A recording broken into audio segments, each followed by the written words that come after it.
welcome everybody to this week's Market Share, the short weekly segment brought to you by MKR, where we bring you all the noteworthy news and updates surrounding digital media and the world today. I'm your host, Genevieve, and we've got some cool stories today, so let's get started. Jumping right in, you may have seen a string of tweets from PBT Blue Ribbon last week that were a little bit more than cheeky. Early Monday, a rogue employee was behind a series of lowbrow tweets that were only up for a few hours. The tweets referenced several inappropriate topics, and I'm assuming the associate who was behind it thought that by being raunchy, they may gain some extra interaction on the platform. Obviously, that plan backfired, as we could see from the many reply threads that pursued after. The company issued an apology and explained that the tweets were written in poor judgment and that they would deal with it internally. I completely understand trying to be different in the sea of content these days, but there's a right way and a wrong way to go about it. One has to be provocative, while still understanding the line between just right and too much.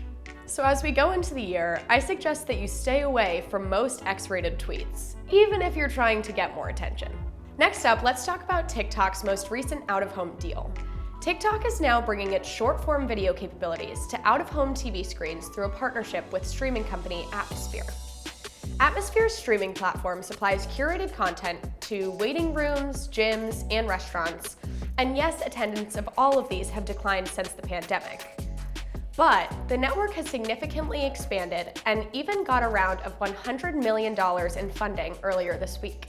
This new dedicated TikTok channel will attempt to take the addictive app viewing experience and turn it into an enjoyable out-of-home experience, although I'm not quite sure exactly how it will work. Atmosphere typically caters to genres like viral video compilations, extreme sports, lifestyle videos, ambient nature footage, and entertainment programming, which obviously overlaps with Twitter's popular video genres. But it will be interesting to see how they deal with the vertical formatting. TikTok has the heart of Gen Z already, but it's looking to broaden its audience, and Atmosphere's extensive targeting tools can help. So the next time you go to one of these out-of-home venues, look out for yet another way short-form video catches your attention. Going on the same thread of video, user-created content, especially in the video format, continues to gain on traditional media consumption. UCC now accounts for a whopping 39% of media hours versus the 61% for traditional studio media. As we talked about in our last topic, teens are spending 56% of their time on UCC, while consumers aged 55 plus spend only 22% of their time on it. We all know that traditional TV is taking a beating by streaming platforms and other video-centric platforms. And at this point, many people find it difficult to find something to watch on traditional TV. But when you have an endless stream of video content catered to your interests at your fingertips, it's hard to go back to anything different. When you consider how the pandemic created a short-form video boom, from people learning how to make sourdough or do a 30-second dance, it's understandable that the creator economy has grown substantially. At this point, nearly 20 million people are monetizing content online, whether it's through subscriptions, tips, or merchandise. So there's a lot of money in it for people who invest heavily in their content. User-created video content allows brands to relate to the everyday lives of their target audience, allowing them to develop a deeper connection with followers. My advice to brands: get out into the video space as soon as you can to see if you can make it work for you.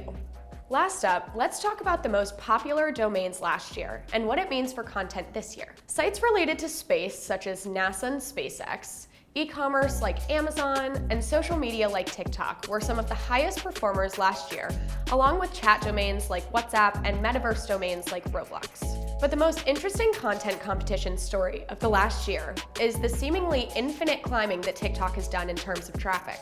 Just a year ago, Google.com was the undefeated leader, including maps, translate, flights, books, and news. But TikTok has climbed its way up from the 7th or 8th spot to the #1 spot since August of 2021. Yes, you heard me correctly. TikTok is now a more popular domain than Google. So if you're hoping that the short-form video trend is going away sometime soon, I'm sorry to let you know that you may have to give in to the marketing connection power of TikTok. That's all for this week's Market Share. My name's Genevieve, and I'll see you all next week.